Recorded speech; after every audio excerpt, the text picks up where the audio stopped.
Hello everyone and welcome to the weekly review. So essentially we're just going to look back over the analysis that we projected last week and combine the daily analysis, etc., and just look at how we could possibly play the markets a bit better and just review how the price action played out really. So with GBP USD, we projected obviously a move to the downside, and if we could get into a reversal zone to some degree.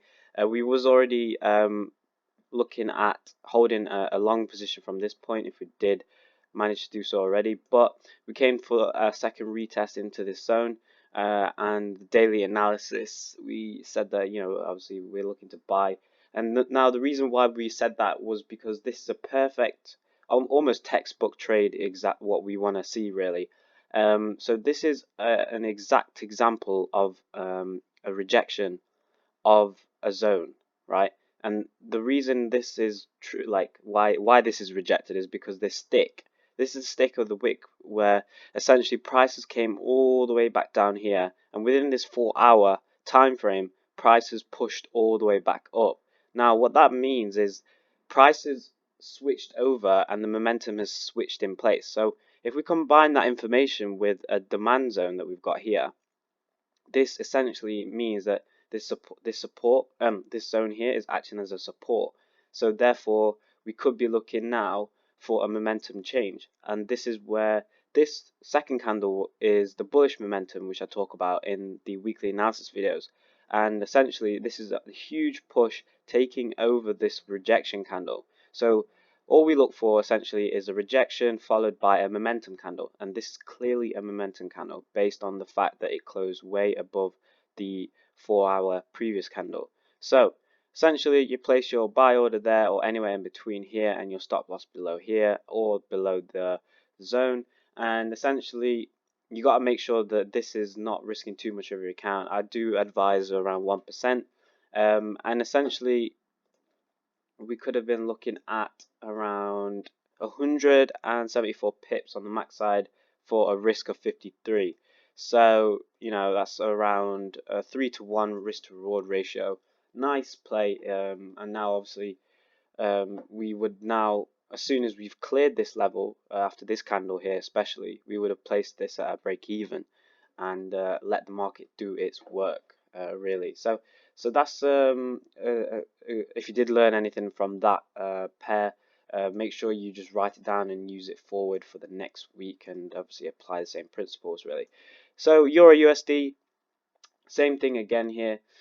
We had the price come into our zone here, and we tapped into it. Slight rejection here, followed by a momentum candle to the upside, and that was really it, enough for us to kind of get into this trade. And it just depends, obviously, if you placed your stop losses to break even really quick, because you would have got stopped out once or twice here. But if you know, potentially put it halfway of your current stop loss, then you would have been able to benefit from this trade. So good 80 pips for a risk of 15.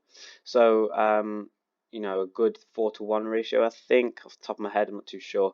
But yeah, you see the rules of the strategy do work essentially when they want to, and now obviously we'll show you examples where they won't work. And this is the part of the strategy. Like, no strategy is 100% correct.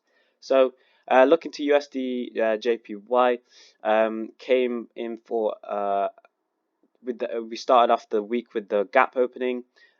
Typically with gap opens, we always see price return to it at some point during the week or the month, etc. It does take time to develop, just depends on the time frame. But we do typically see that price comes back into return. So what I mean by that, so we had this huge gap here, price came down, and we took its time. So people in this huge area here, people were instantly selling, trying to sell, trying to sell, trying to sell. Then momentum sort of shifted, hit our demand supply zone, and if you actually look, price actually came back into this area. So we actually filled this gap in the market, around within 4 days. So it took 4 days to get a price to come back into this area. So we know that price does come back into this area. We just have to wait. So that's why I was particularly waiting at this area and of the demand zone. And as you can see, we had a rejection candle followed by the momentum to the downside. And not only did this occur once, so if you did miss it on that occasion, you could have got in there on the second time as well.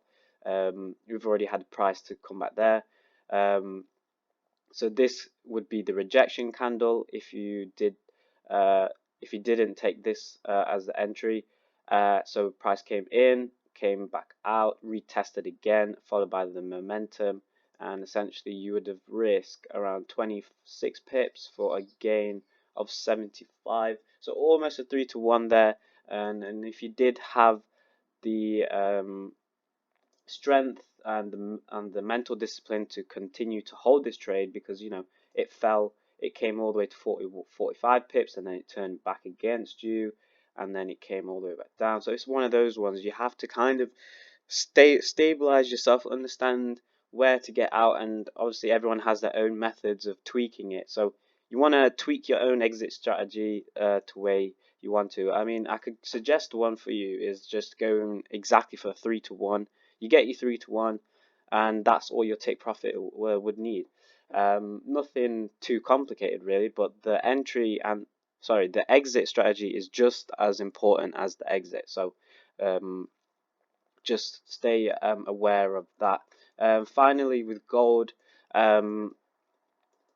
we obviously we open with this gap, and as we talked about, gaps always get filled up. So we had that huge accumulation of buy orders and sell orders here, as there is a lot of confusion and the huge wick potentials on the upside and downside as well.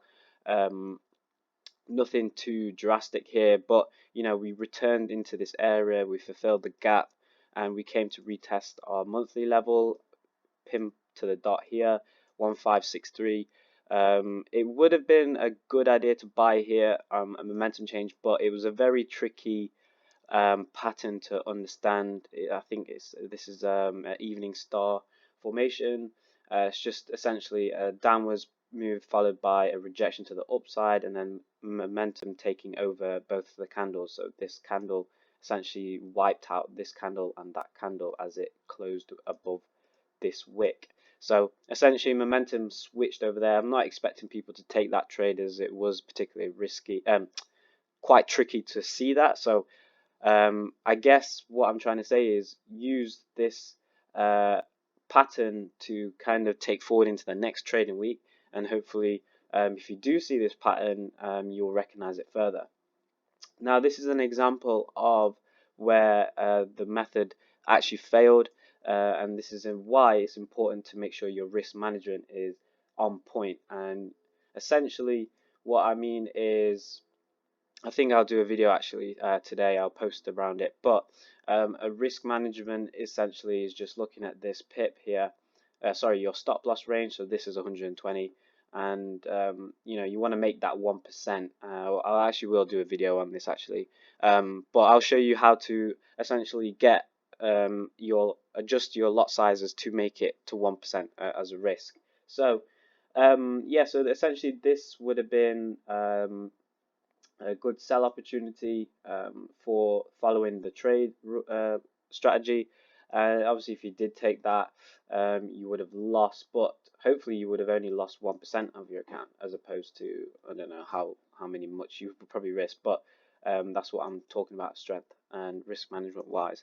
But in terms of the overall week here in getting into gold, that was the possible best solution to get in. It was a very tricky place and tricky pattern to recognize, but I do believe the majority of people did get caught out here. So just something to be aware of for the next trading week. So yeah, I think that will be all for this weekly review.